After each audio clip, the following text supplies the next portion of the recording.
Well, much as she has been for the last week or so, Iman Rappetti joining us live from the Bridget Mabandla Justice College in Pretoria. Well, Iman, if ever there was a firm corroboration of the testimony of Mkhwanazi and Masemola, yesterday, particularly of the overreach by the Minister Mchunu, the possible overreach by the Minister, yesterday was certainly that corroboration by Margaretha van Rooyen.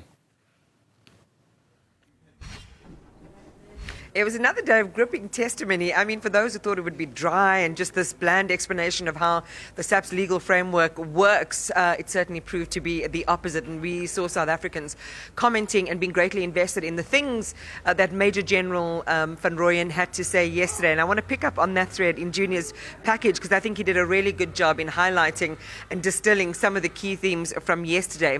The Minister of Police acted outside his legal powers when he instructed the disbanding of the PK she also said that that decision wasn't within his mandate. It falls under operational matters, which then falls to the National Police Commissioner. But there is some opacity in the law, as we saw as the testimony proceeded, when it came to the concept of directions and directives.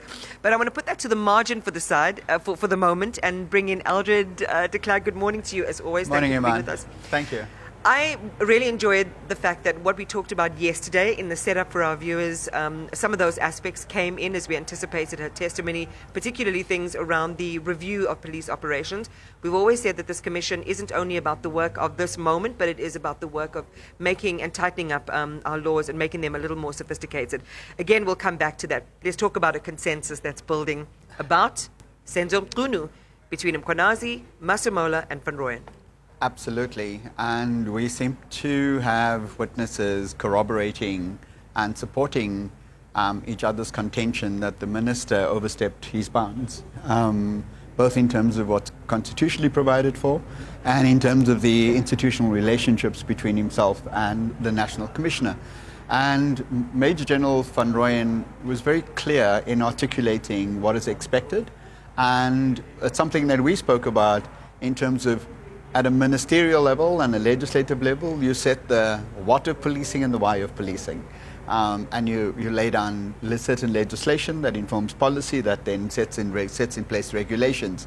And if any one time that needed to be amended or certain direction is to be given, then you give a directive, which is an authoritative instruction.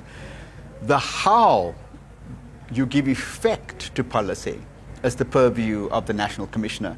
And in fact, she almost quoted us verbatim in a thing which I think is pretty cool. Not that we couldn't have the consensus of those who know, but it's good that we weren't, that we were on point. And I not that we should pat ourselves on the back, but I think it's good that we were on point.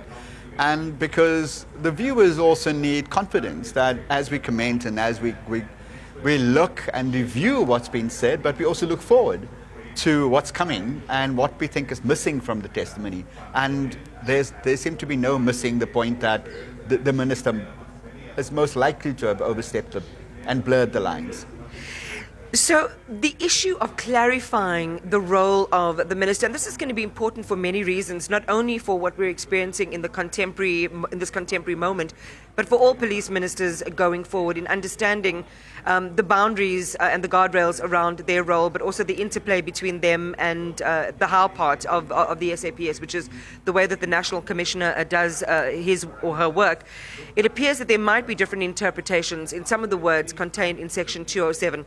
Now, again, this is an education for our viewers. We've talked a lot about 205, 206, 207 of the Constitution, which really govern how the police work. So talk to us about some of those ambiguities that we might need to think about in the future. Well, the biggest ambiguity there is this question about directives. And the issue there is what constitutes a directive and whether a directive can stray into the purview of operational control and command, which is the purview of the National Commissioner.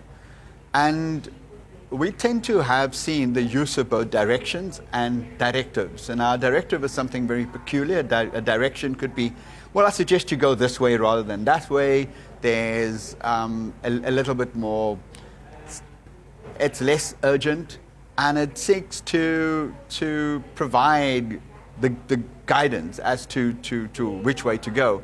A directive is an authoritative instruction that has a level of urgency to it.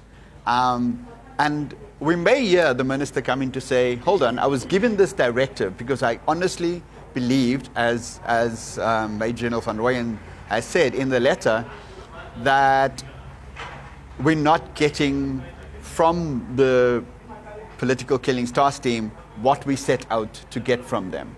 And therefore, he's calling for the immediate disbandment of that.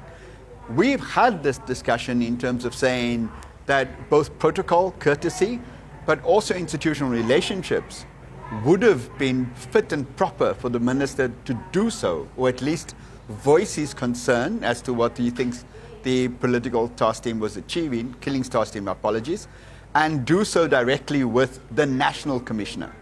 The other confusion was, what role did General Sabia play in this?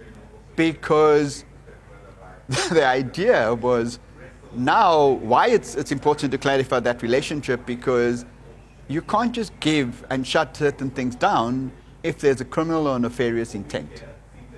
Because you've got to protect particular lines of inquiry, because we may see a minister come tomorrow and decide who should be targeted, which is fine for an inquiry because there's priority crime, but the course of the investigation should never be influenced by the public representative. That is solely in the purview of the police to do. So when General Sabia actually took it upon himself after he'd been told, hold on, I'm attending to this by the National Commissioner, and he still persisted in saying, I want to shut this down, this should be shut down, and let's move the dockets.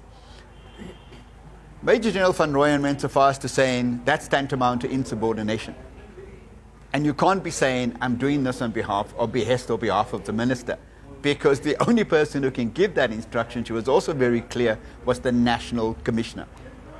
So, Eldred, thanks for picking up those themes. In the 7 o'clock hour, Arabella, we'll come back to this conversation.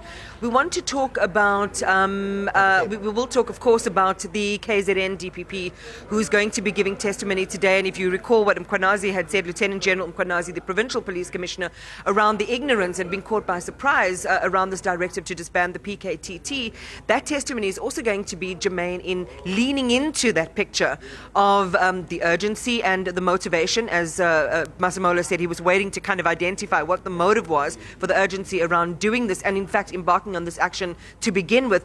So the picture is going to become a lot clearer as we go forward. And there's so many other things that we want to unpick as well. So do stay with us. In the 7 o'clock hour, we'll be back with Eldred De Klerk for more analysis. Back to you guys in studio.